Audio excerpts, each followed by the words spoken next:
All right, guys, we are here and live. We're 5 minutes late, getting everything dialed in. Still tweaking the audio a little bit. Let me know how the mics sound. But welcome into another TigerBait Live. I think we got a lot to talk about since the last time Buddy Sanji was here. And, of course, we're brought to you by Pride Roofing. And Scott Woodward made the move on Ed Orgeron, joint press conference Sunday night. And now we've got at least 6 weeks of coaching search talk, and hopefully LSU will announce a coach not soon after the last game against Texas A&M so they can save this recruiting class. So we got all that to talk about. Of course, we're brought to you by Pride Roofing. Thanks to Mike Faraday and Alex Martinez for sponsoring us each and every week. We'll talk about them a little bit more in the show, but welcome in, buddy. Good to see you, Mike. I tell you what, folks, how about the hours? You know, when you get into this business, you got to love it, and you're not an hourly wage person, and you don't care about how much money you make. Media people, we don't make a lot of money, but we love life, and we love telling the stories, and Mike loves coaching searches. I mean, folks, ding, you know, they got excited with the Kim Mulkey gig. He worked the hell out of that story.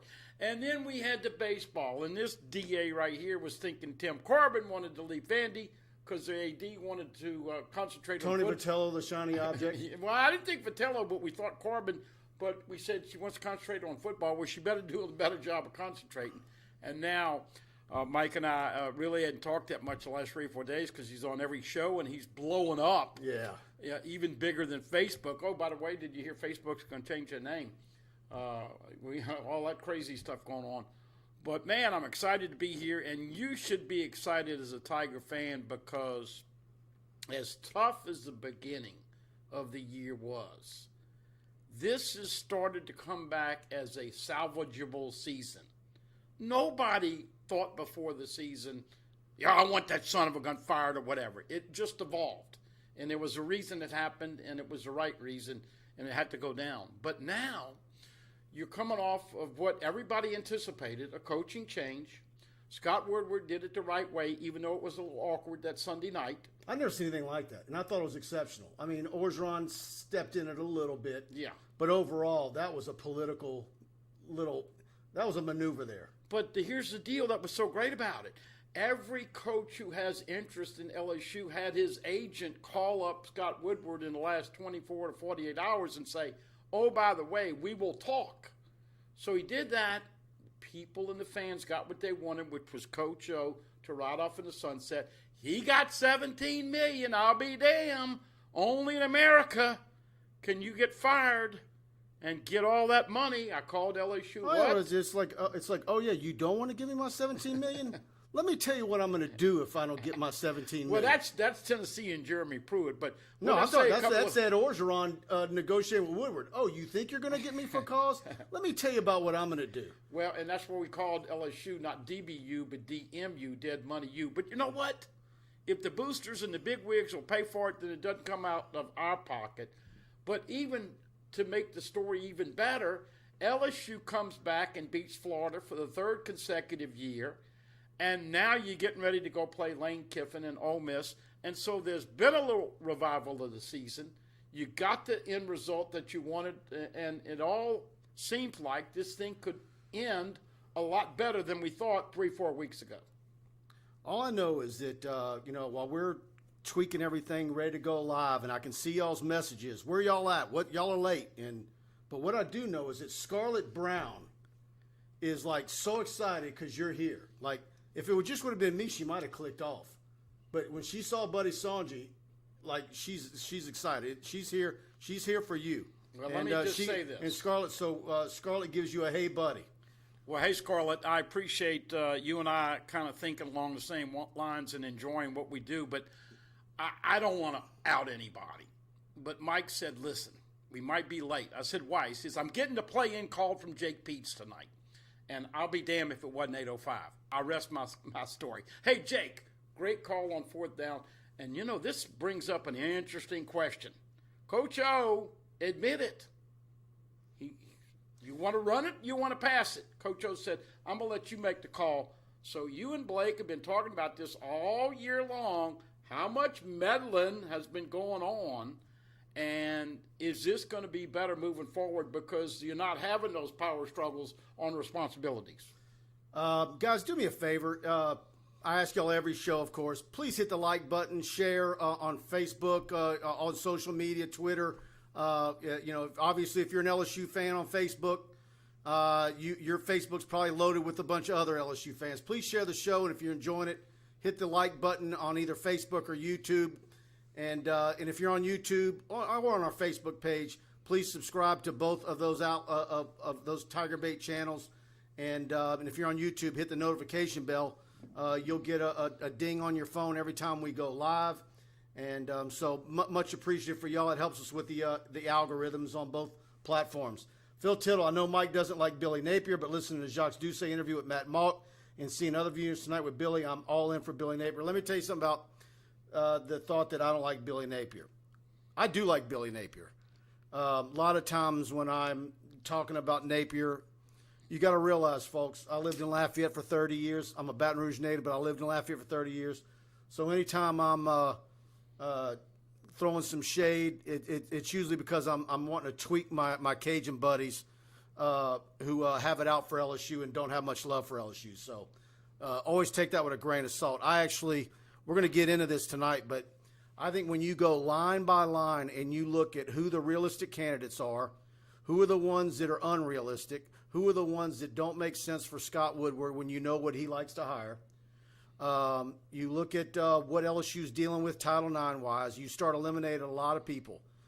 Jimbo Fisher's emphatic statement on Monday is probably the most emphatic, one of the best I've ever seen. And his wife tweeted the next day and said, "Oh, by the way, I like it here too." That was he is not a candidate. No, and I don't think anybody locally, 6 years ago he might have been a guy.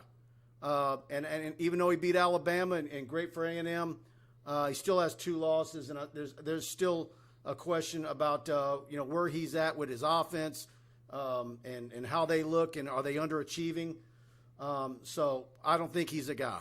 And even though Scott Woodward hired him and he's got no buyout, I get it. So if you go down the line and you start talking about Luke Fickell, all right, well, Luke Fickell is one of those young coaches that's got a very impressive.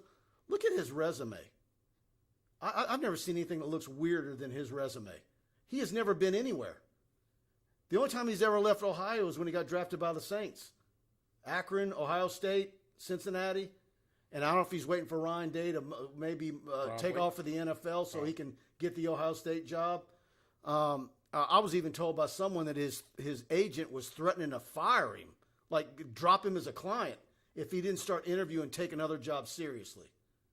So I tend to think on his track record, LSU isn't in play for him. Is this finally a job that he might be interested in? And then Chris Peterson, everybody says he's not coming out of football. He's not going to go back into coaching. Lane Kiffin, I know there's a lot of people that want him. To me, there's still some off the field stuff with him that and look, and I'm not saying he's near as bad as other guys. He's actually, if you go back and you say, okay, well, what is he so bad about? And you ask somebody to listen, they really can't tell you. Because, other than throwing his headphones down, really is he, as far as that Joey Freshwater stuff and all that stuff many years ago, in the last 5 or 6 years, he's kept his nose clean pretty good. I had the occasion this week to pull up Lane Kiffin's wiki page. And if you want to go ahead, Lane Kiffin, W-I-K-I, and you are going to get an eyeful. Everywhere he has been. Now, look, he was named the Raiders coach at an incredibly young age. And his daddy, Monty Kiffin, was a renowned football coach and defensive coordinator. And the man, Lane Kiffin, grew up. And that's so interesting that Monty being a defensive guy and him being so good at offense. But that's middle child syndrome. Of course, is he the only child, actually? I don't know if he's only child. But he acts child. like a middle child. But he's had problems everywhere he's been as far as leaving and departure. The Tennessee thing, I remember it like it was yesterday. He didn't say the orange jersey. He pissed him off and said the yellow jersey. And you saw what happened there. They threw a yellow golf ball at him. One other thing, too. How many top 10... calling all his timeouts in the half. I mean... How many times you think Lane Kiffin as a college coach has beat a top 10 team? once or twice. I think they beat Indiana, number 7 in the bowl game. My point is that, look, that is not a prototypical Scott Woodward hire. Because let me tell you something. I'll repeat what I said today. Remember when Jay Johnson was going around and interviewing with everybody? And Jay Johnson said, I'm not into drama. I think Scott Woodward and President Tate and Richard Lipsey and the board and everybody that's involved, they don't want any more drama from the next football coach. They want integrity, doing the things that were accomplished on the field, but you've got to kick LSU's brand and integrity level and reputation up a notch, and that means no gambling on a bad boy. I'm sorry. James Franklin, he's going to be the next coach at USC. Yeah, that's what I'd heard too. Okay. Hugh Freeze, Urban Meyer, Lincoln Riley. Who else is out there? The crazy stuff that's been out there the last few days. Well, Dabo addressed Dabo. Saban, and look, I don't laugh at anybody because it is fantasy world. The plane is almost like you're trying to steal somebody from the sky and bring them to LSU. Nick Saban and Terry Saban have a great relationship in Baton Rouge. I don't know if you know this, but they own a tremendous amount of property. They make millions of dollars off Baton Rouge. And they've been there, done that. Nick Saban doesn't go backwards. He goes forwards. Besides, as you and I talked about on the phone, all those calls you get at Alabama, how many scholarships they signed, the office in the state of Alabama, that'd be crazy. So, but I did see a couple guys on your site say, let's take a shot and swing. But this is not just about money. This is about the fit. Back to Napier. In the long run, Billy Napier may be the next Jay Johnson type hire. Exactly. And it's going to take a month for that to wash out, but that might be the kind of guy that ends up getting this gig if all the pieces fall into play for him. So, Paul Eskein, thank you very much for the super chat. He says, if we can't get Cristobal, please get Aranda. He knows the LSU landscape and recruiting, plus no baggage. Also, fire DP, used car salesman, DP. Is that Panamsky? Yeah, that's Derek. Yeah, well, I mean, that's those. How can you talk about my friend Prince like that? Purple Rain. So, I think, look, so when you talk about, when you start eliminating guys and who's a fit, Walker Howard's going to visit Notre Dame. Brian Kelly, I think, is a gettable guy. But is he a fit here? I don't know that he is. I think there's a lot of guys, and it has nothing to do with geography. I just don't know if he's a fit here. Plus, he's going to be 61 years old. So if you're going to say who's the splash hires that make sense that you can get, well, it's Brian Kelly and Mario Cristobal. And I think Cristobal maybe have like a $5 or $6 million buyout after this year's salary is taken from, I think, what, 9 is that would be owed. But Cristobal's never been a coordinator. Well, he was an offensive coordinator in 2017 at Oregon. Some people think he's still learning the X's and O's, and that's where I think Napier has an advantage on him. But, you know, he goes to Ohio State, beats them in Columbus, then he loses to Stanford. Yeah. I like him because he's got 5 offensive linemen on his board right now for the class of 22, and the shortest guy is 6'5". They're all 6'5". One of them a tackle from Texas that he beat out LSU and others for. And I think if he was the guy, you're getting a fiery coach from the Saban tree, recruits like crazy, motivating guy. And I think with that 25 plus 7 this year, he's a guy that could instantly regroup or revitalize or restock that offensive line room in a hurry. I think he's only a couple of games over 500 in his career, and they've struggled to win the last couple of weeks, but they have won, and we got to wait to see how his year ends up.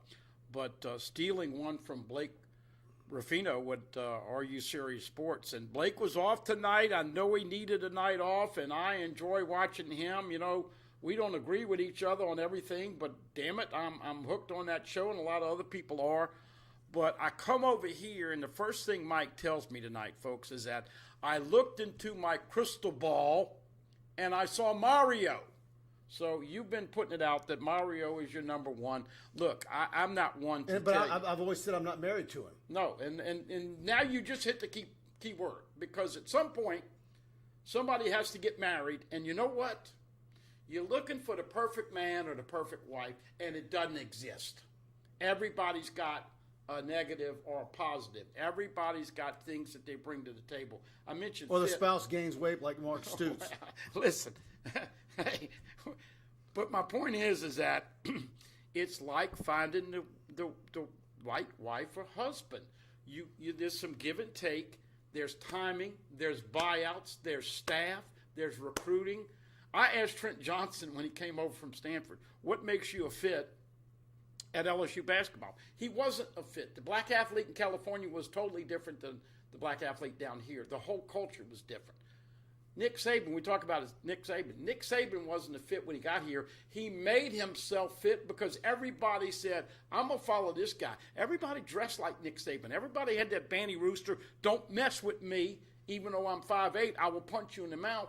And that brought on a championship, which brought along a lot of pride and a national championship that had not been achieved in 45 years. So the question is, who is fit on paper, but who's going to make it to fit, because the last three coaches have all hoisted up that trophy with national championship, and that's a hell of a selling point for LSU. So I think what it looks like right now, unless Chris Peterson is an absolute wild card and he decides he wants to coach again, but everybody swears he's not and he'll never coach again. I think if you want to say who are the splash hires, the guys that maybe that are part of that group that donated $30 million to buy out Orgeron and the assistant coaches, what would make them happy and make them feel like they're getting their money's worth? Is it Cristobal? And I say splash hires because they're in Power 5 conference. They're power. Cristobal is Pac-12 Coach of the Year. He's had multiple top 10 recruiting classes. I think they're number 6 in the country right now with his class for this year. Then you get to your next tier. And what in your next tier I think that is reasonable, or the guys that you can get, is Luke Fickell, who's never left Ohio, Dave Aranda, Billy Napier, and Mark Stoops. To me, Mark Stoops is basically like Kirk Ferentz at Iowa. No flash. He's going to get a lot out of his players, but I don't know if he can get next level if he was in the right place or not. So then after talking to a bunch of people, they say, you know what, if all those guys interviewed and you didn't know who would accomplish what or whatever, that Napier would absolutely wipe the floor with all of them in an interview with an athletics director for his preparation,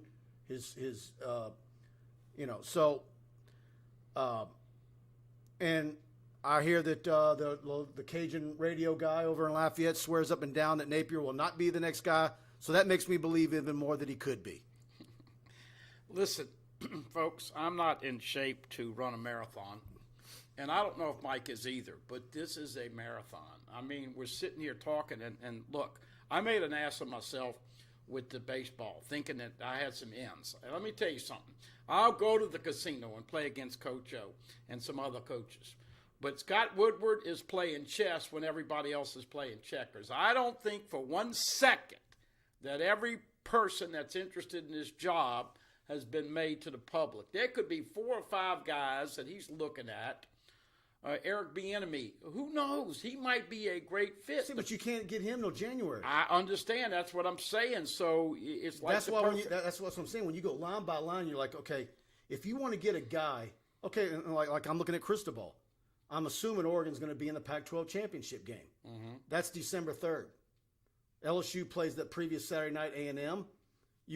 Woodward ideally would like to be introducing the new guy on Monday or Tuesday. Right. And then that guy have multiple weeks to get Aaron Anderson back in the fold, Shaz Preston, Jacoby Matthews, Quincy Wiggins, hit the road and visit every one of the recruits, Will Campbell, Walker Howard, on and on. And so, but I'm saying it's October 20th, not November 20th. If this was November 20th, I guess what I'm saying is that we're going to be doing this every week. Yeah. I mean, but that's why I said it's a marathon.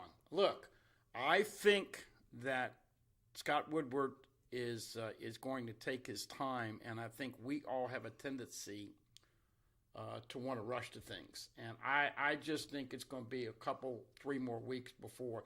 Number one, you got to see how these seasons play out. Mel Tucker's getting ready to play. Yeah, I want to talk about that. I mean, he's getting ready to play Michigan, Ohio State, Penn State, and 5 games here because they had to open. Now, if you really wanted to talk to Mel Tucker, you should have done it either last night or Monday night because they're open date.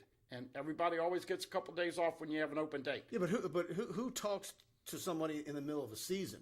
And what? You fly up to Michigan and interview the guy. I mean, he's got a day off. Look, but you do it on the slide. No athletics. Absolutely, that's what I'm saying. Yeah, no athletics director would approve it. No, and look. So what I'm saying is that I just think there's a lot more names behind the scenes, and just like Jay Johnson, it may not come out until a couple days before it's a foregone conclusion. Right. I just think the guy plays chess when Joe Oliva struggled to play jacks and checkers. So you think that there's a crazy name coach that you would never guess in a million years would leave where he's at? That's a possibility. You never know. I mean, listen, when he did that thing on Sunday, every coach that has interest, I guarantee you, text or call their agent and said, "Hey, man, go get some feelers out for the LSU job." Well, my thought right now is I'm not banking on a crazy name.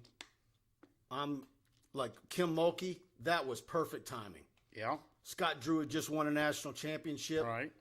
She wasn't a queen bee on that campus anymore. They were about to build a new facility. She wants it on campus. They're not going to build it on campus. And so he swooped in and he got her at the right time. So, and then Jay Johnson, while everybody's talking about Casey, Corbin, Vitello, who else was in there? Oh, man. There was a bunch Jay Johnson was the guy. And I remember talking to Kendall Rogers about Jay Johnson. I'm like, I don't know. He was like, well, he was the guy. But Stephanie was the one, right? But he killed it in the interview. Yeah. And that's what I'm saying.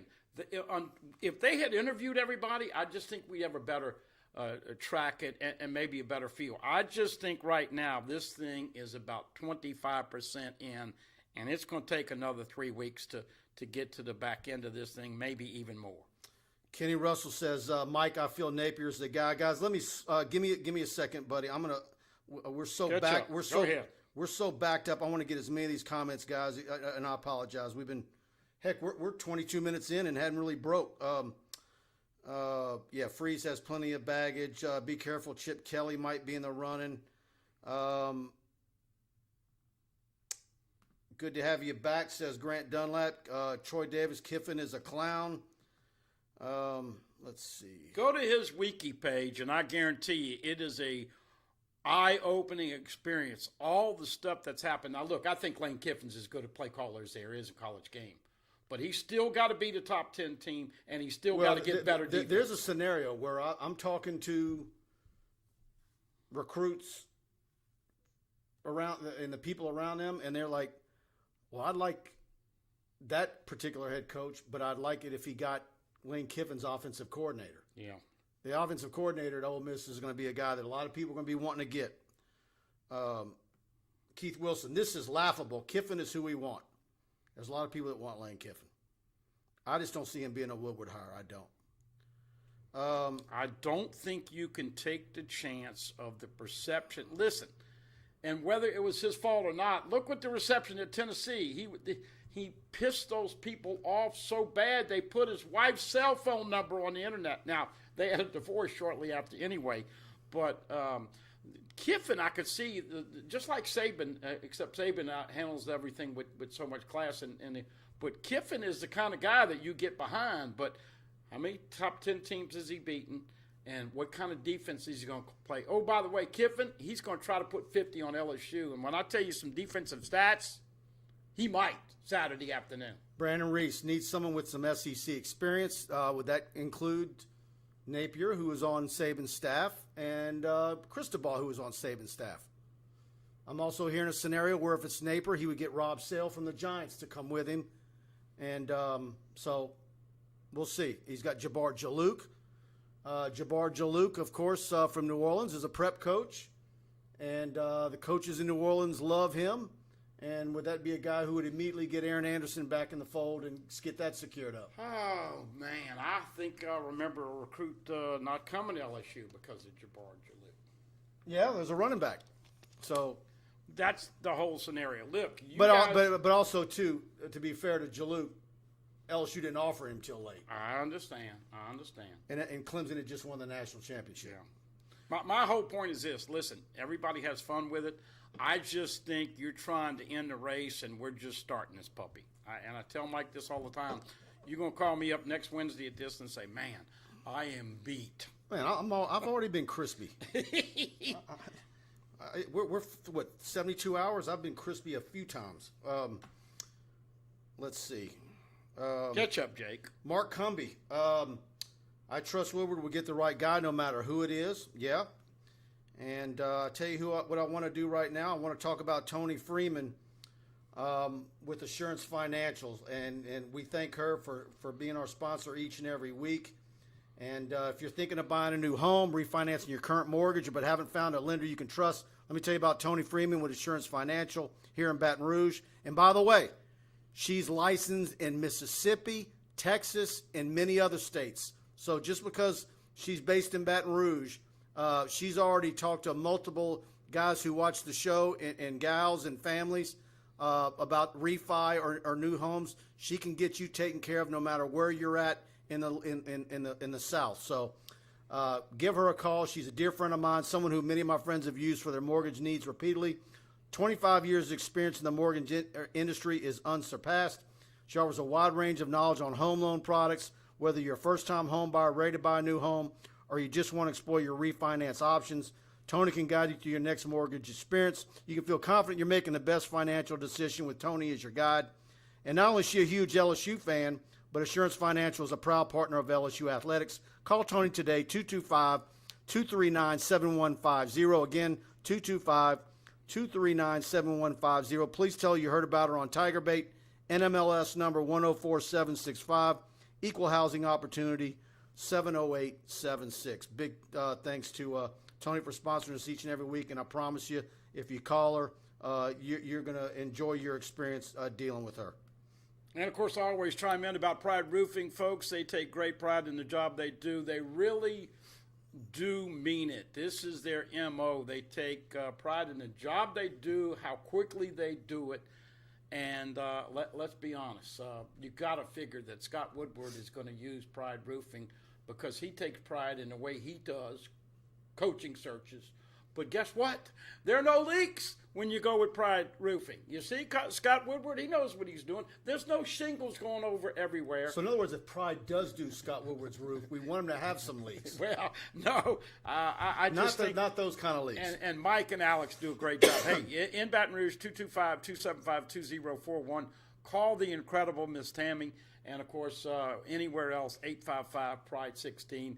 They are corporate sponsors here today, and I've done some business with them this football season, and it is amazing with Tony and with Mike and Alex, in this crazy world, to have people that do business and sponsor these shows and care about the customer, you just can't beat it. Daniel Glenn, I'm on the Peterson bandwagon. I think Woodward has had him stashed away for 2 years waiting for Ed to mess up. He has a stellar resume and no real downside. Give him 7.5 or for 10 years, a shot at a ring, and boom. Boy, that'd be a nice little scenario right there. And what's funny, when I've talked about it several times, is he was on the set of Fox College Football when LSU opened up at UCLA. And, look, he's a very good coach. But, is he another one? I tend to not bite on with somebody, born and raised in the South. I like him from all other places. Louisiana is absolutely a melting pot. We've had a Jewish baseball coach. We've had good success with two football coaches from the north, and now we've got a baseball coach from out west. So, look, we'll see. He would absolutely be in the wild card category if that's true. I'm just going to tell people that I think this is going to be about a 22-chapter book, and right now I'm reading it. It's in chapter 4. But if y'all want to skip and get to the end, I understand that because people want to do that. I just, and look, I could be totally wrong and be an ass on this thing. I just don't think the decision is close to being made, and it shouldn't be because there's a lot of interest, there's a lot of vetting, and I think what I'm getting ready to say everybody will agree with. This is a very important hire. LSU is the only school in the country that for the last 20 years has had a non-losing season. Now, they won the last two last year to get to 5-5. With the victory over Florida, they're 4-3. If they can win 2 more games, okay, the rest of the regular season, they're at 6-6, another non-losing season. Also, and I give Blake credit for this because he mentions it more than anybody. Who else besides Alabama has won 3 national championships and played for another one? So you have a lot to sell, and I just don't think, unless he's got Peterson or somebody stashed, I don't think the vetting and the process is going to go that quick. So I'm on Chapter 4, while Mike and you guys are on Chapter 19 or 20. Well, I'm going to give you a little reprieve because Kevin Vircher says, before the show is over, can y'all give me your thoughts on the Ole Miss game and a prediction? Well, I like to look at the stats and look at the Ole Miss thing. And first of all, you mentioned 7.5 for Chris Peterson. I haven't even broached the subject. What do you think the next coach is going to be offered? Woodward is always a guy that pays what he feels like is good money. Jay Johnson, was an unknown to us and not that big a money. Is he going to pay 7, 8, 9, 10 million, or do you think he gets somebody in here for 5, 6 million a year? I think it depends on who it is and what their market value is. Certainly, you can get Billy Napier for less money than you could a Mario Cristobal. But I don't think money will be an issue.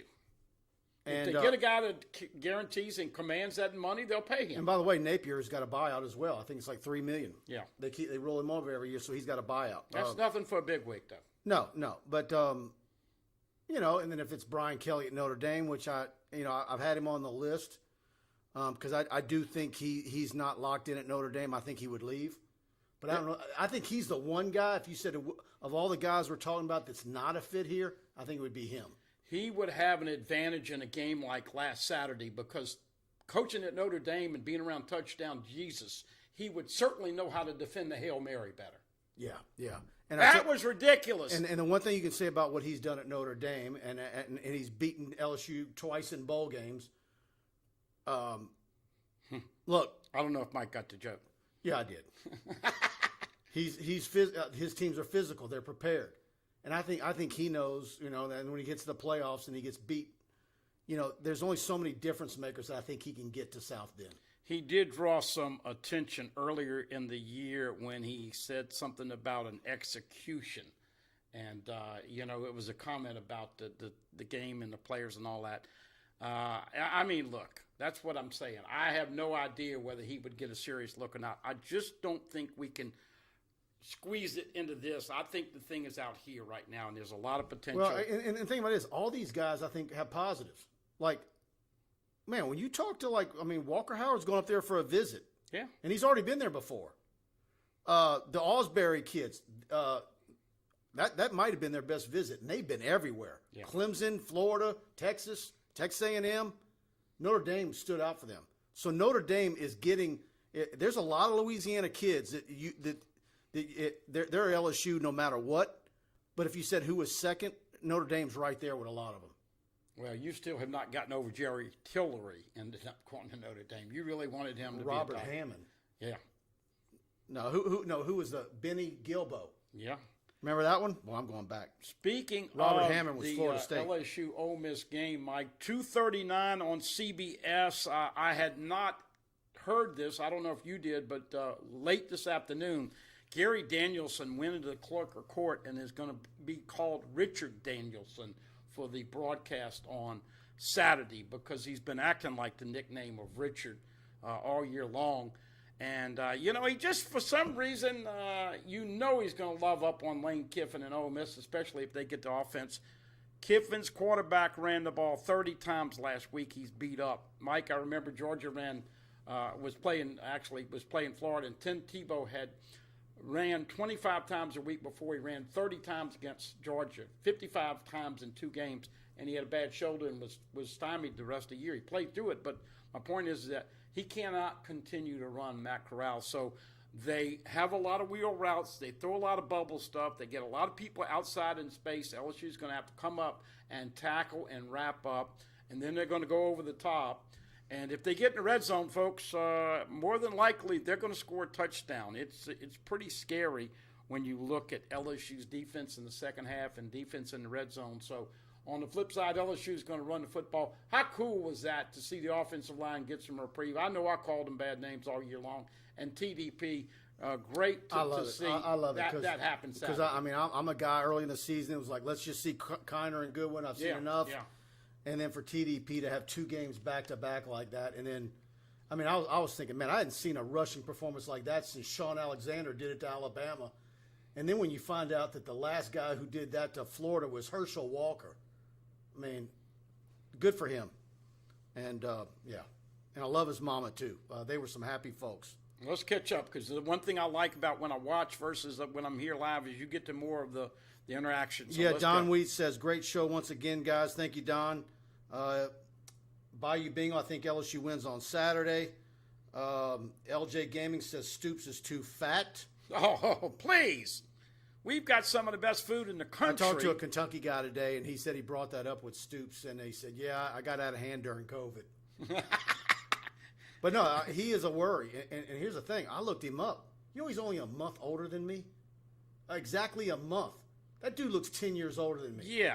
But, I mean, everybody knows no, you're, man, he's a GQ model. No, that that dude needs to trim up, man. Come on, man. What is there, a Hostess outlet over there? I don't know what's going on. Yeah. But no, he needs to take care of himself. I like the guy. I watched. I've been watching press conferences. Of course, Kentucky Week. I watched him. I like the way he carries himself. I think he's a nice guy. I think he's got a lot better personality than his brother. I don't know he's a fit there, but he does need to take care of himself. There's no doubt he is a good, solid football coach, and he could win more at LSU than he could at Kentucky. Once again, no, when Scott Woodward goes looking, he's looking for 10s and 11s, and I think we're still looking at the 10s and 11s before we get to the 6s and 7s. Keith Wilson says, is this a comedy show? Y'all have me laughing. Kiffin is the coach to get. Boy, Keith is peppering us with Lane Kiffin. Pull up the wiki page and you will see every place he has been. Dude, he got fired on the tarmac after USC. They fired him. Pat Hayden fired him on the tarmac at 3 o'clock in the morning. All the things. Look, I love his unpredictable and all that. I just don't think from a perception standpoint, LSU can afford to hire a guy that has sometimes been perceived as shady. Am I wrong on that? Yeah. I like Lane Kiffin. I enjoy his press conference. I love his tweets. I think he's funny. He's got a dry sense of humor, which I love. I mean, I love all that. I think he's great for college football. Urban Meyer got a new book coming out. Blondes Have More Fun. Yeah. I just don't know that Kiffin fits where LSU is right now and what Scott Woodward looks for. I don't think he's that guy. Yeah. But he does have a lot of people that want him. There's a lot of them in this chat right now.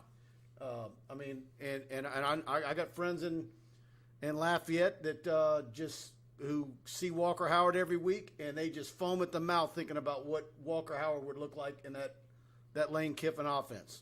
But what if you could split the difference and get a coach who's not going to have all that silliness, and you can swipe his offensive coordinator? I was just thinking, and I know a lot of people want Lane Kiffin, but can you imagine the swag LSU would have if they were able to corral, notice that little pun, corral Kiffin and make sure he wouldn't act crazy? Unfortunately, it's hard to change personalities, and I think Jimmy Sexton is going to do a damn good job and get Lane Kiffin a big raise somewhere. I just don't necessarily think the timing is right for LSU. Brian Madere, hey guys, the negative hits and articles on O continue to surface on the web and social media. This will continue to be a total embarrassment to the football program and university as long as he's around. Woody should have cut ties with him and put an end to all this crap.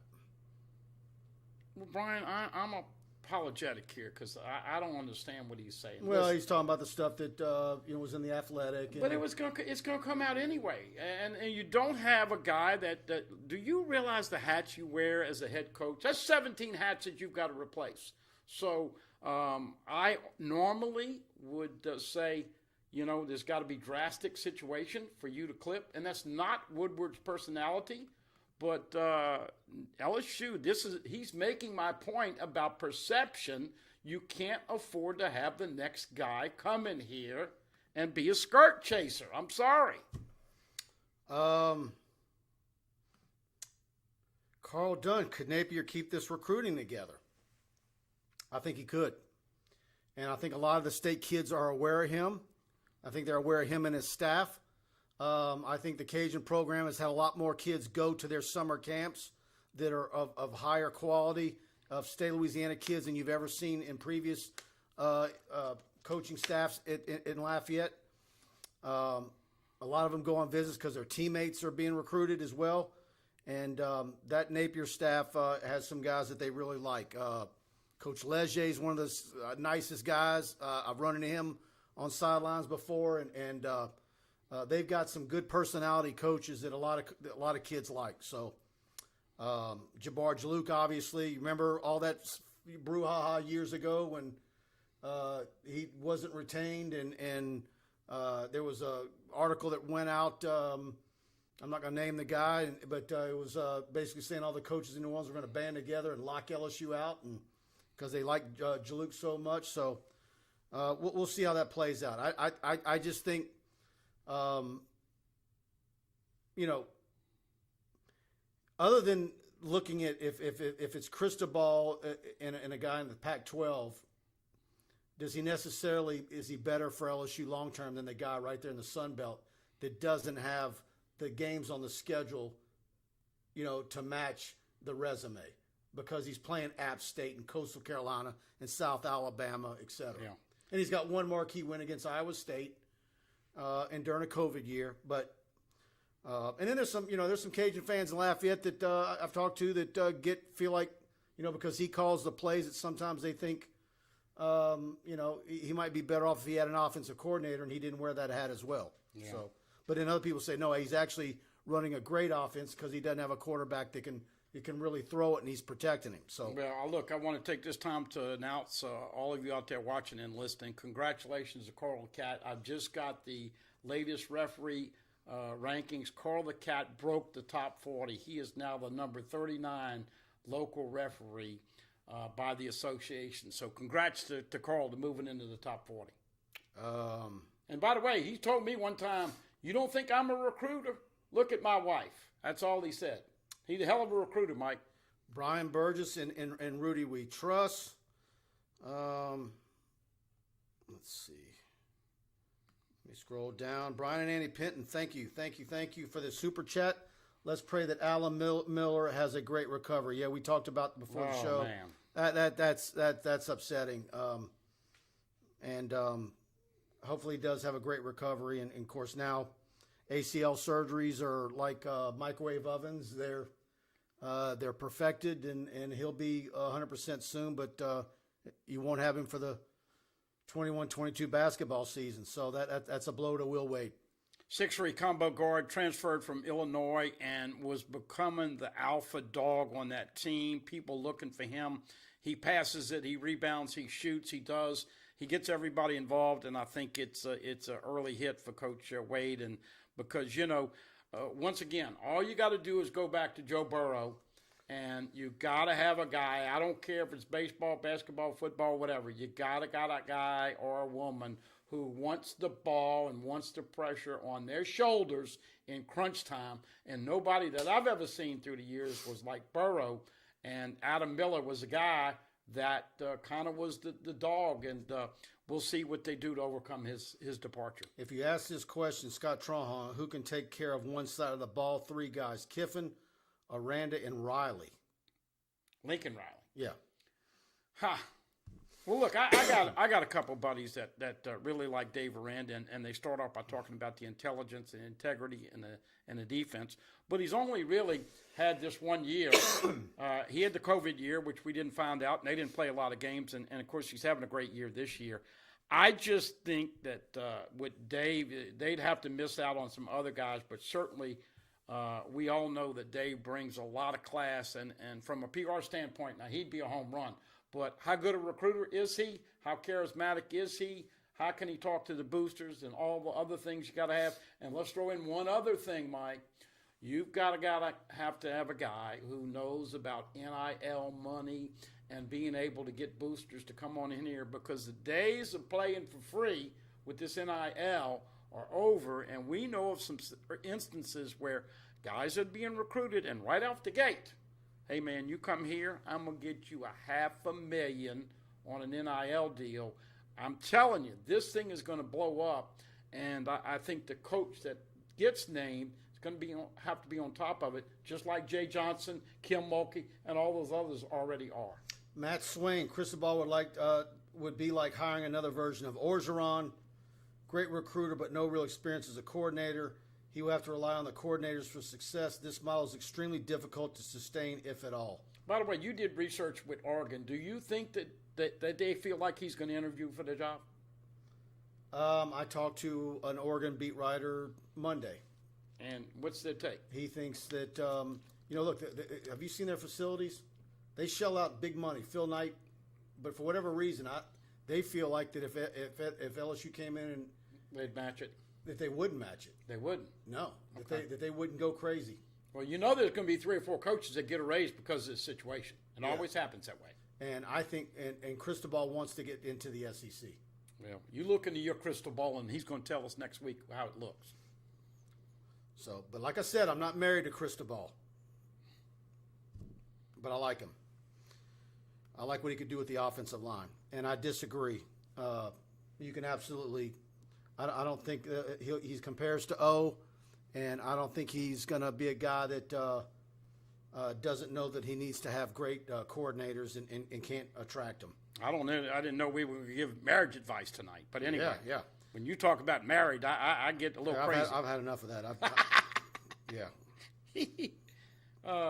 Catch up, Jake.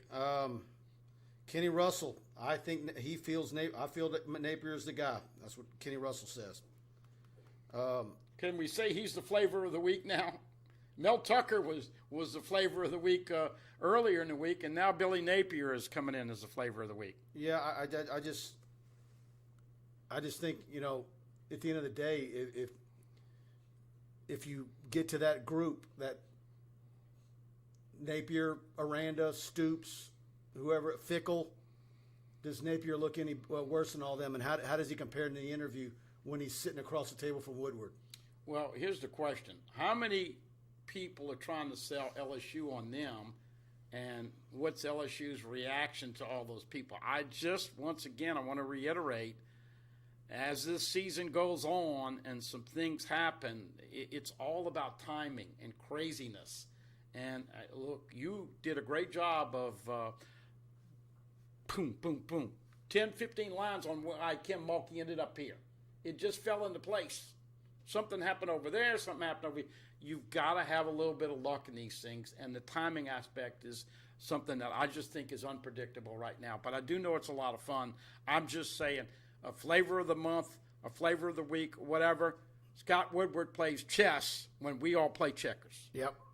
Now, yeah, because like you said earlier, we're talking about all these names, and is there, because of that press conference he did Sunday night, was he getting calls from somebody we can't even fathom? Absolutely. I believe that, no doubt.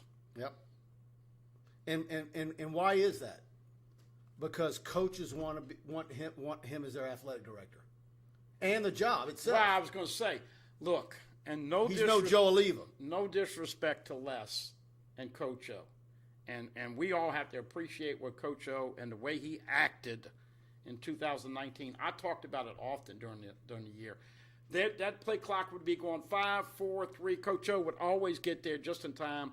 And in the national championship game, he stopped it. They had a third down call, and that's when they called timeout, and they called the quarterback draw, and Burrow got in. Bottom line is that he had a lot of personal stuff happen, including the D word.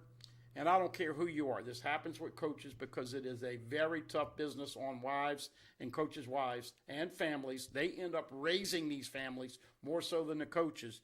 And it's just a tough business to sometimes sustain long-lasting relationships. Well, and that brings up another question. These guys, these coaches acting out, and getting caught on cell phone videos and everything else and photos. Is that also maybe an indictment on the pressures of that job? Absolutely. Where these guys get like so few nights out, and when they do, it's like they're. I mean, I don't know, saying they're going on a bender, but they just, because and that's why Joe Brady. Someone mentioned him earlier in the chat. Go get Brady. It's like there's a reason why he's in the NFL. He don't like the NFL coaches get so much time off. They can actually have more semblance of a life. Well, he even was quoted. He don't want to sell his soul to an 18-year-old. I mean, he did not like recruiting. But NFL coordinators and coaches, they have a decent offseason to, where they can disappear for a month. You can't do that in college. But I want to finish my point. Les and Coach O. Les gave LSU a national championship and had that corny saying that worked. We're still the only undefeated team in regulation time. And they won that, the only team to win it with 2 losses. And Coach O gave us 19. We know that. But they're never going to go down as 2 Einsteins of college football coaching. I mean, I was still talking to Saban and some of the people over there. And when Les pulled the trick play with D'Angelo Peterson on that tight end around and they ended up winning that game, my guy that worked over there with Saban said he went effing ballistic because they did not appreciate Les's football IQ. The same thing that's happened in the last couple years with Coach O. And unfortunately, it takes a lot of luck and a lot of breaks to win championships, but we are darn lucky as many experienced hurricanes that we've had. You thank the good Lord for bringing them some championships and the Saints a Super Bowl win. All that being said, it's a complicated formula, and there's a lot of luck, and there's a lot of stuff that just falls into place. But look, coming to LSU, when you can say Les 1-1 and I almost call old Curly 0-1-1, dude, if you've got any kind of coaching acumen and talent and insight and direction, you can win at LSU. No disrespect to those 2 previous coaches. Esteban, thank you, in all caps. Brady was upfront about not wanting to recruit. I remember, look, Caleb Williams, who we're seeing doing what we thought he would do for Oklahoma. Joe Brady went up there to recruit him, and I think he detested going on the road and being a recruiter. And look, there's some coaches in college, but for the most part now, you can't get away with that. And so Joe Brady being a head coach that doesn't like to recruit, I mean, you can say a lot of things about Ed Orgeron, but he's absolutely been very valuable as a head coach that is very much involved in recruiting. And I say it all the time. You talk to recruits, and you say, okay, well, how often do you talk to whatever position coach's name? Well, actually, I talk to Ed Orgeron more. I mean, he talks to them. You did tell me that. He talks to them as much, if not more, than the position coach of their position. But if Brady would have stayed at LSU, Caleb Williams would be at LSU right now. If Joe Brady was here, following and stayed, but Joe Brady is slam bam, thank you, ma'am. I mean, come on. Yep. His departure with Coach O was not a pretty sight, and after he won that assistant award and all those awards they won up in New York, he was gone, and he just did not like selling his soul to 18 to 23-year-olds. It is a tough way to make a living. Brandon Reese, I think Cristobal has hit his ceiling at Oregon at this point. He can win at a higher level at LSU. I think he could too. And the big selling point for Cristobal, in particular this year, if you want to talk about in the short term with Cristobal, is the 25+7. Not only is he, I think LSU is going to hold on to all their offensive line commitments anyways. But all of a sudden, the offensive linemen from coast to coast are going to be wanting to be a part of Cristobal because he's an offensive line guru.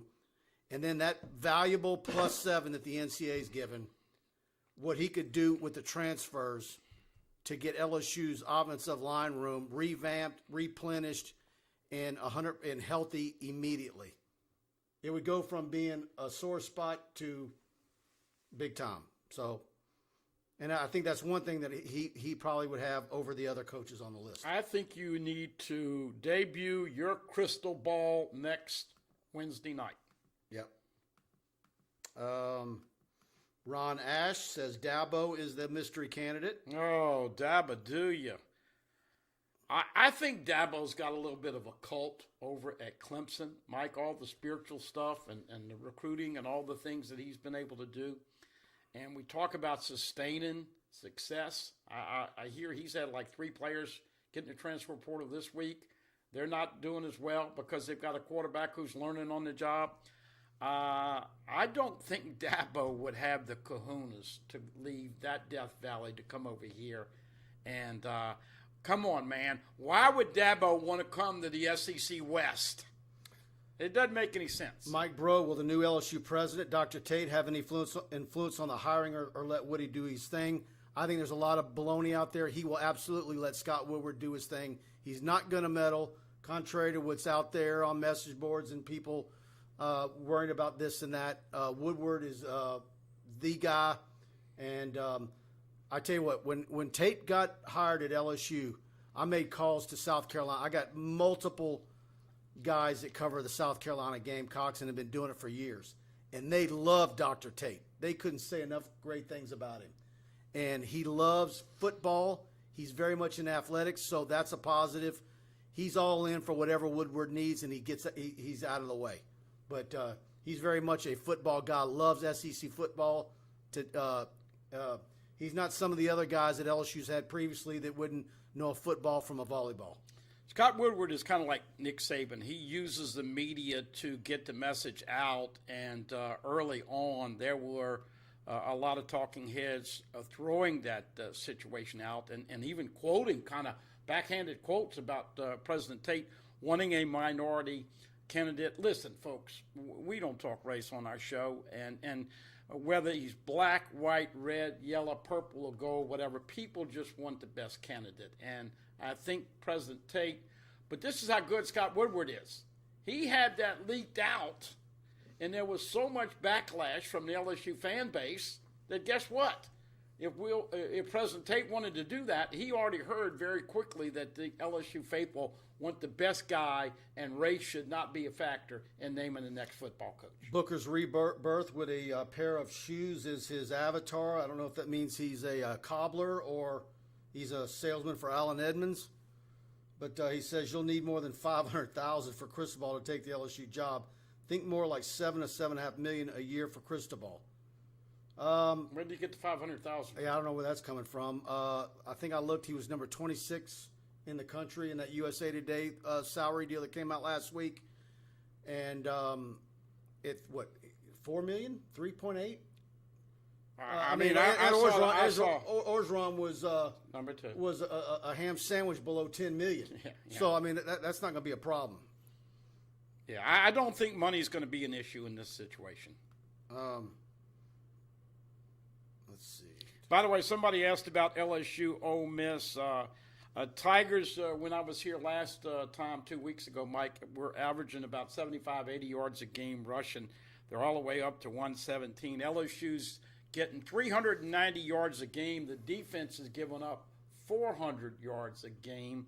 And TDP, really a good story because I got one other theory that kind of hit me today, and it all kind of makes sense. You know how we've been talking about how Coach O didn't practice him as hard as DiNardo and Miles and all of that. And then you had all these injuries. I really think this team is just getting into football shape. Now, TDP was banged up, and all those guys were banged up, and you saw that corporate sponsor with motor scooters in Tiger Stadium this last weekend. But you combine the injuries and the lack of hitting in the early camp and the rain. You missed all those heat days. I really think all of that was a perfect recipe for this team to start a little soft. And I am so happy that they took down the signage with Shorman because the last 2 weeks they have played balls to the wall. But, Mike, I think it took this team. Now, they had to get the guys back healthy, but I really believe they are now just getting into football shape. And you heard Coach O tonight. I heard him on the way over here. They had one run play, and they ran 25 times. And so we're going to see Lane Kiffin. He probably will know how to stop that play. Let's see if they got a couple more that they can continue to run the football Saturday. Tim G says Walker Howard is just as good as Arch Manning. I'm going to tell you what I think. I think it's not even close that Walker Howard is the better quarterback than Arch Manning. I think that the services that have given Arch Manning a 5-star and said he's the number 1 overall recruit for next year, they're absolutely wrong. I think if his last name was LeBlanc, you wouldn't be hearing about him nearly as much. They wouldn't be broadcasting games on NBC Sports Network against St. Charles Catholic. And if you watched that game last week, you tell me if you think you saw a 5-star quarterback. And I'm not picking on Arch Manning. I like his height. He throws a great deep ball. But I'm sorry. I think the recruiting services have done that kid a disservice. I don't know what they're doing. I think there's some New Orleans TV stations that are probably showing too much footage and talking about him too much. That's not because of his uncles. It's not because of his daddy. They're not asking for that. They didn't demand that their child or their nephew be ranked number 1, but they've done it, and it doesn't make sense to me. Go watch that tape from last week's game. I watched the entire game, and I've seen him multiple times. I record every time he's on TV, and I've seen him in person twice. If Walker Howard's got a 45-mile-an-hour fastball, Arch Manning's got a 25-mile-an-hour fastball. And if his name was LeBlanc, he could say, darling, listen. Guys, stop it with the Arch Manning stuff. But, hey, I'm going to throw in one thing while you were talking. He does get to pick the brain of his grandfather and Peyton and Eli. So from a technical standpoint, from a reading zones, watching film, all of this stuff right here. But can you imagine having that kind of pressure and having 2 uncles having 4 Super Bowl rings between them? That's an inordinate amount of pressure. I think it's way too early to figure out where his ceiling is going to be. Well, here's the thing. He's a great kid, but that's a lot of pressure. If you don't have the velocity now, you're never going to have it. Well, you don't get that velocity. Joe Burrow picked up his velocity because he got into the weight room and because he was rehabbing the knee, and he increased his arm strength. Max Johnson, by the way, needs to do the same thing. Here's the thing. This is what I want you to watch. And look, it sounds like I'm picking apart a high school kid, and I'm trying not to. But he's gotten all the notoriety, and I think it's not fair to him. It's not fair to him. He didn't ask to be number 1. Adults rated him number 1. Yeah. Guys on recruiting services rated him number 1. ESPN early in the summer, I know that ESPN tried to get Jennings. They were trying to get a waiver that there was a chance they were going to do Jennings versus Newman, a special game, and it was going to be I think the week of the Jamboree, but it'd be a real game, but it fell through. But the big wigs at networks across the country have been trying to get Arch Manning because of his name. And so that's part of it. But I think, notice that it's not very often that you see him throw a ball in the flat. But he's going to get bigger. He's going to get stronger. He's going to mature. It's too early to know what the finished product is. Yeah. And look, I've watched that kid. He's smart, and he's going to look. I'm not saying he's good, but with the right offensive line and the right system, he's going to be a very good quarterback. But I think the rating that he's got right now is way overboard. And I'll say this: I think the one thing I do like about him over Walker, I like his height. I wish Walker maybe had another inch or 2, but Walker is 6'1.5", right there. So. Right there at 6'1". And expect him to sign an NIL deal with McDonald's right underneath the arches. And by the way, Walker Howard dressed out last week, and I think he might be ready to play by first week of the playoffs. So that break he had was a perfect break, and he's healing quick. Yeah. And I'm hearing he's ready to get at it. So they won't go to the same school, and all kidding aside about McDonald's, I hope that look. I text this to Mike. He never texts me back, but and I know Coach O didn't say it, but I'll be damned if Jack Mashburn does not deserve a scholarship. And whether you want to play Monster Mash or call him Smash Burger or whatever, that is a great story and a great young man.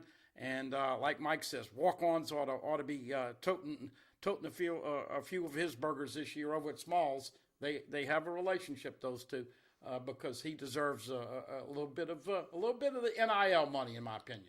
Kenny Haynes, Tiger Shark, of course, sponsors our post-game show every week. Mike, the more I think about it, it is obvious that there is no obvious choice, but whoever it is, they have a chance to be good. Hell, Coach O went from 3 SEC wins in 3 years to a national championship. Yeah, it is amazing. I mentioned this to Mike today and some other people. You realize Coach O has been an interim 3 times. At USC, he probably should have got the gig, but just didn't fit the culture over there enough to sway the AD. And then, of course, came over after 4 games in 16 when LSU didn't get the playoff against Auburn and Les got the pink slip. And now, the way they wrote up that contract, I mean, he's kind of an interim deal, but I'll just say this. Hey, Coco said, get all your money, and we can do a lot with that. Only in America where you can get fired for all the things that happened and walk away with $17 million. That's pretty darn good. Let's see. Let me scroll up and admit some more guys. But I tell you, I do want to. We talked about them a little bit earlier, and I want to talk about them again. Pride Roofing. If you're in need of a roof, they've still are working Southeast Louisiana in a big way. If you're on the North Shore, if you're in Laplace, Destrehan, Reserve, Kenner, anywhere in the New Orleans area, Mandeville, Covington, Slidell, Amite. Of course, their main branch is in Albany, Ponchatoula, Hammond, anywhere in Southeast Louisiana that you're still needing or somebody you thought was going to get to you and they've dropped the ball, give Pride Roofing a call, 855-PRIDE-16. Tell Mike Faraday and Alex Martinez or Miss Tammy, if she answers the phone, that you heard about them on TigerBait.com, and they will pay for you to get free TigerBait for a year. They're paying for it, and you get a free roof inspection. So everything's free. You can't beat that deal. Let them work with your insurance adjuster. They use the same software. They have the best labor on their warranty, 5 years. And there's no builder-grade materials. They make all their own flashing in-house. And Mike told me yesterday they got another few 18-wheelers of more roofing materials. And so they're still, I think, beating out everybody else in their ability to get a new roof on your house if you had damage from Ida than all the other competitors out there. So give Pride Roofing a call, 855-PRIDE-16, and tell them you heard about them on TigerBait.com. Not just residential roofs, metal roofs, commercial roofs, 18-wheelers full of all the things that we talked about, the tarps, the shingles, obviously the plywood, and they continue to do a great job. They really do care. When you talk about Mike and Alex and Tony, Mike Scarborough has 2 great sponsors for this show and a lot of other shows that really do care. And I got to be honest with you, as we move into the back end of 2021, I can't say that about too many businesses anymore, Mike, the way it's going here. When you pay people more to sit on their ass instead of work, you're going to have some problems, and hopefully we can overcome that in the near future. Let's see. Let me get to a few more. By the way, Max Johnson, 20 touchdown passes, only 4 INTs, 61% completions, the opposing quarterbacks. How about the 4 picks? Now, listen, everybody's ecstatic about winning the game, but you're +4 in a game. You damn well should win that game, but I just loved it to see the guys that have been beat up. Damone Clark at the end, Micah Baskerville, obviously, Dwight McLaughlin, all those guys that got picks. And this is interesting. I don't know if you remember this year, but Matt Corral last year was banged up and questionable to play. He played. You remember how many INTs he threw in the last game last year? Was it 3? 6. Okay. 6 INTs in the finale. That's why it was 53-48. So if they can beat him up a little bit. By the way, Jaquelin Roy, a very quiet, awesome year. B.J. Ojolari leading LSU with 6 sacks and 6.5 tackles for losses. Mason Smith, you got to love him. Man, if you get what the about right Glenn coach, Logan coming back? Hey, I was totally wrong. Kudos to you, Glenn Logan. Man, he was something. Yeah. Right off the bat. And Neil Farrell. So, but you got to tackle in space this week. And I will tell you this, I was surprised at Matt Corral against Tennessee, and I watched all that thing all the way to the end. Man, he runs over people. You know, last week he runs over people. On last Saturday's show, people were getting after it because they said, "Man, what about the taunting call on the?" And I'm like, and I missed it, and Preston missed it, and then I realized I went back and rewatched it. That's exactly when I called Preston on the phone and I said, "Hey, man, do you have a set of headphones?" You know, because I was tweaking the audio. I called him, and I missed it, and caused him to miss it. And then people said, "Did y'all even watch the game?" And of course, no. It's like I was going up and down from the studio in between quarters and trying to do too many things at one time, and we both, because of me, we both missed it. Yeah, I missed it too because That was not a smart play. Well, not a smart play, but man, I was really disappointed. Now that's coaching 101. You got to play the Hail Mary better than that, and it drives me crazy. Which Stingley did it, and even Dwight McLaughlin late in the game. You should always tackle a receiver when he gets behind you in college football. It's 15 yards. It's not 6. And on the Hail Mary, even if they didn't, I mean, certainly should have thrown the guy because it would have been another play, but they really played that and that's one thing Ed Orgeron, this team this year, has not been penalized hard. And 33 yards a game, I think. You think about the unsportsmanlike conduct calls. There's been a lot of them against LSU, but not LSU the other way. Well, now you really pricked me there. Florida had 15 penalties for 130 yards against Kentucky 2 weeks ago. They didn't have one frickin' penalty that was called. Because when I watched the tape back, I saw about 5 holes. B.J. Ojolari wishes his girlfriend held him after the game as tight as that damn Florida left tackle. That was ridiculous. And I just hope the SEC officiating, which has been horrible this year, does not come back to bite the Tigers in the back end of this year. Let's see what else I got. Let me make sure I got some of you guys. Let me scroll up. Anything else you want to add, buddy? LSU still winning the first 3 quarters of every game and still losing the fourth quarter. Oh, by the way, I know people realize Durante Jones is in the first year of being his defense coordinator, but I had a guy who gave me a call, and you know, I'm like you. Our phones blow up during the game, so I tell people, don't text me. I'm not going to text you during the game. I'm focusing. I'm doing all that. He called me, and I guess it was about 7 o'clock, 7:30, and he says, "Man, what a great game. I am so blitzed." But he said, "Did LSU blitz in that game?" Look, if your fan base is going to get blitzed, Durante Jones, could you jump around? Could you disguise? Could you act like you send in 6 or 7? Even if you back them up. I mean, those guys have served up nothing but vanilla from game plans.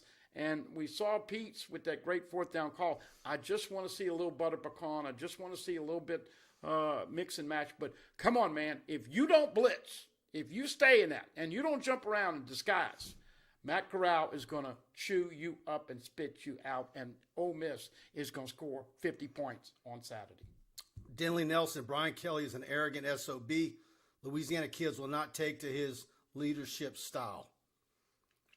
Could very well be. I know a lot of people have said to me in the last few days that they don't think he's a fit.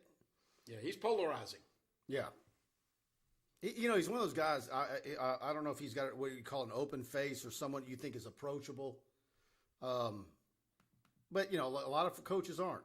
You know they're the alpha guy, the alpha dog in the room.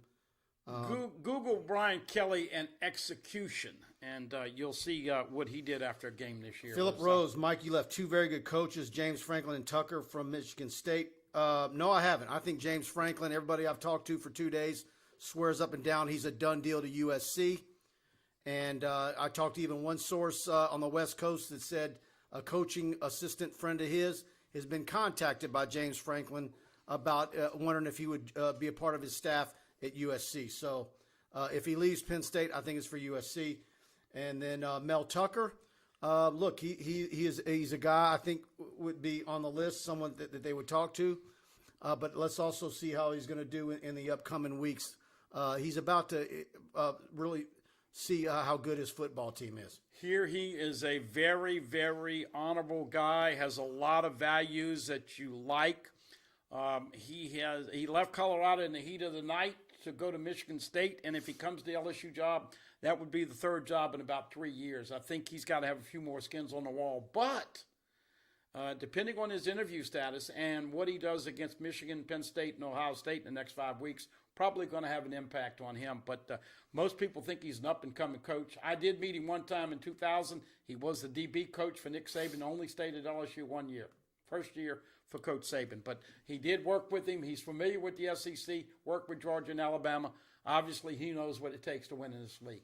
Richard Sinnett, thanks for the question. Best guess on how this class will be affected by the coaching change? I think a lot of the kids that are on the commitment list right now, of course, Aaron Anderson reopened it up Monday, which is a blow. And you guys know, if you've watched the show, how good I think he is. I think for the most part, it's going to hold on. We're going to see. Might there be one or two more that drop? I think that's possible. But I think the nucleus of the group is going to hold on and wait to see what happens. But don't, be alarmed or be shocked. They're going to take some visits. I think some kids are going to want to have a plan B in case the hire doesn't, or who the position coach isn't, or if they whether it's the particular player fits in that style of play, whoever the new coach might be. But I think for the most part they're going to wait, and I do think Ed Orgeron and his current staff are going to continue to recruit and tell these kids that LSU is the best school for them to be, and they need to hold on and wait to see. I think all the coaches are doing that. So we're going to see how that plays out. And certainly, and let's see in the coming home games, those recruits come on the sideline and continue to come for visits. It's kind of interesting as you were sitting there. I'm thinking back to Jay Johnson when he was named and he was putting his staff together. And so many people, and I think I even said it too, said, man, you got to get somebody that knows the lay of the land. You got to get a Louisiana guy. You got to know the backwoods and go to this school and Barb and all these other great schools, John Curtis, Callahan, all these other. And you know what? He didn't take one guy that everybody thought he would take. He got his own staff. And the same thing with Saban. These great coaches, they adapt and they make the fit work if they're the right person. Trent Johnson was not able to do it. And my point with Jay Johnson is, remember that talk about everybody said, oh, man, you got to get somebody in this part of the country that knows all the coaches and has the look, folks, if you can do the job and if you're the right man for the job, recruiting, LSU recruits itself, 75% of the battle? We haven't seen recruiting like this for LSU baseball, what Jay Johnson's doing right now, since Skip. But I'm talking football. I mean, football, 75% of recruiting is Tiger Stadium on Saturday night, all the things, the championships, the Honey Badger, Patrick Peterson, on and on and on, Joe Burrow, Jamar Chase. And so, look, you get the right guy in here, recruiting is going to go through the roof. Now, is it going to be 3, 4, and 5 like Coach O's been able to do? Might take him a year or two, but look what Jay Johnson's doing, and he didn't even know the lay of the landscape. Who's the hot shot, Barry? Jacob Berry. Jacob Berry. When I got through and asked him about him, Justin, the coach shock, I mean, that kid's loving it because he likes to hunt and fish, and Jay Johnson's got hard work is going to work anywhere. So, and what he was doing with those camps early in the season, where he's having camps every weekend, and kids from all over the country were coming in. I talked to somebody and he swears up and down that LSU's going to Omaha next year. Yeah, well, that's. I mean, look. He thinks they're hosting a super regional. I think it's a little bit which usually means you're going to Omaha. Well, yeah, but if we said that about LSU basketball, the guy just loses Adam Miller for the year with the ACL. My point is, but he's been all the scrimmages. He's there at practices, and he says, yeah, they're not going to have that crazy Friday night pitcher, but they're going to score runs. Like the bats from top to bottom. I just like to have a little more patience to see it. I like to read the first 15, 20 chapters before I get to the final chapter. So usually I'm the safe guy. You're the one being safe across the board tonight. Well, I know, but how can you assume that you're going to do this? Come on, get them fired up. Say they're going to Omaha. No, it's too early. I will say this. The potential is there. Back to the LSU football recruiting. You got a lot of reasons to come to LSU of what's happened. And so I think if you get the right guy, regardless of who it is, recruiting is not going to go down, Mike. Alan S., he wants to know, is this a baseball or a football channel? It's an LSU channel, and we talk all sports here. But we've been talking football for 29/30th of the I like it. We've got Mike working overtime over an hour today. Yeah. Guys, do me a favor. One thing for sure, we want to have you as a TigerBait subscriber. When the show's over, go to TigerBait and subscribe. Try us out for $1. Choose the annual package. You get 3 months for free essentially when you choose the annual package. We're covering this coaching search backwards and forwards, and of course we've got you covered for LSU basketball and coverage as well. We got media day coming up. LSU picked 6th by the media. I think Will Wade likes that, but of course get the bad news of an ACL today. So, but go to TigerBait, subscribe. Please hit the like button if you enjoyed the show. Please share it. And if you're on YouTube, subscribe, hit the notification bell. Big thanks to Tony Freeman with Assurance Financial for sponsoring the show, as well as Pride Roofing, our title sponsor. And big thanks to Buddy Sanji for joining me tonight. Hey, last stats that I wanted to throw to you. We always talk about the red zone, Mike. The opponent this year has scored 18 of 20 trips in the red zone. But here's the alarming thing. 17 of the 20 have been touchdowns.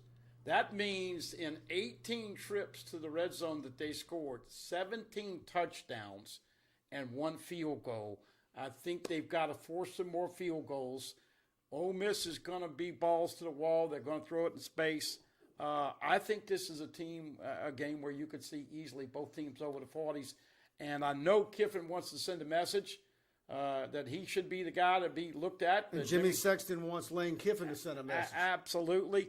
And I think everybody's telling me and you, oh, man, they're going to win out. They're going to win every game other than Alabama. LSU still overcoming a lot of injuries. So Coach O did say tonight this is the healthiest they've been.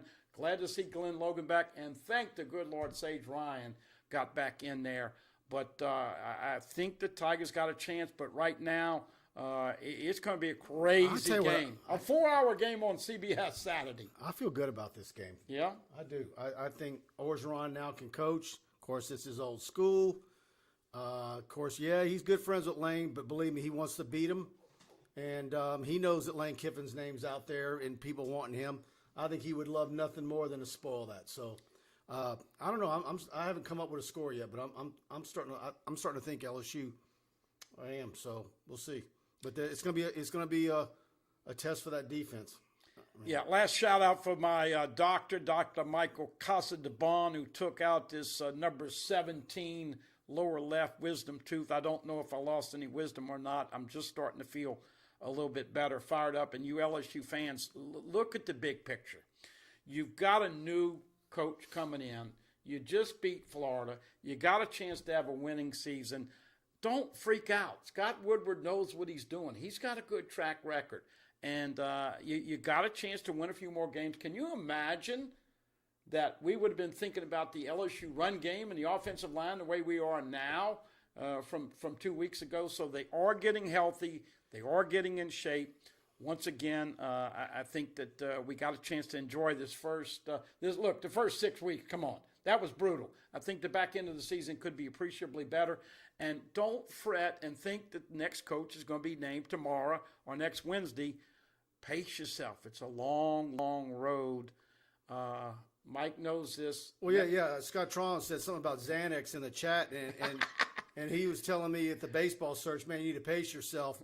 This one's even worse. Yeah. I mean, you're going to be burnt out in 2 weeks. I've had 3 days. Look, everybody in the media, you can talk to anybody, where it's Jacques Doucet, you, me, anybody that covers a team or hosts radio or whatever.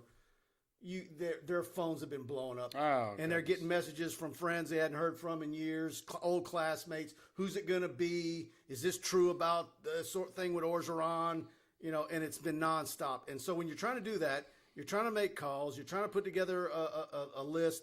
I mean, you get burnt to a crisp in a hurry. So yeah. Hey, let me just verify. I just got this text. Is it true Mike Scarborough's getting married? I joined the chat, and he said he's not married to somebody.